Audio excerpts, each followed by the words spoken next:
ওই তো পাইছে করে ওই রাসেল কাউসার, এই যে দেখ ব্যাটটা, তোরা না কইছিলি আমি ওই বাড়িতে থাকতে পারবো না। কিরে সোহাগ নাকি তুই জীবিত ফিরে আইছস? আমরা মনে করছি তোরে আবার কোনো ভূতে খায় ফেলাইছে নাকি।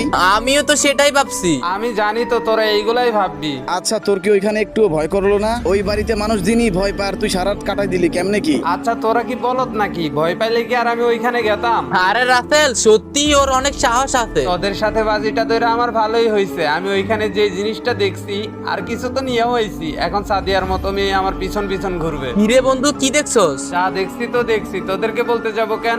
আর মানুষ জানলে পারা আমার সমস্যা হবে। আরে আমরা তো এখানে তিনজনে আছি, বল সমস্যা কি? আচ্ছা শোন, আবার কাউরে বলিস না। আমি যখন ওই বাড়িতে গেলাম, ওই বাড়ির দোতলায় দেখলাম টাকা পয়সা ধন দৌলতের কোনো কিচ্ছুর অভাব নাই। কি বলিস, সত্যি? আরে পাগল, হ্যাঁ। আর আমি তোদের সাথে মিথ্যা কথা বলতে যাম কেন? ওই বাড়িতে অনেক ধন দৌলত, আর আমি তো কিছু নিয়েও আইছি। তাইলে বন্ধু এক কাজ করি, চল আজকে আমরা তিনজনে গিয়া ওই ধন দৌলত গুলা নিয়ে আসি চল। আচ্ছা ঠিক আছে যাব, বাট ওইখানে গেলে তো রাত্রেবেলা যাইতে হবে।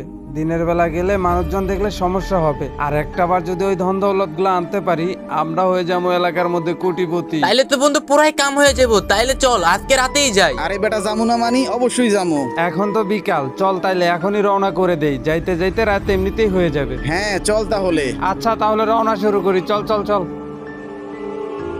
বাড়িটার ভেতরে এসে পড়ছি, আর সমস্ত টাকা পয়সা কিন্তু উপর তলায়। এই কাউসার আর রাসেল ওইখানেই দাঁড়া।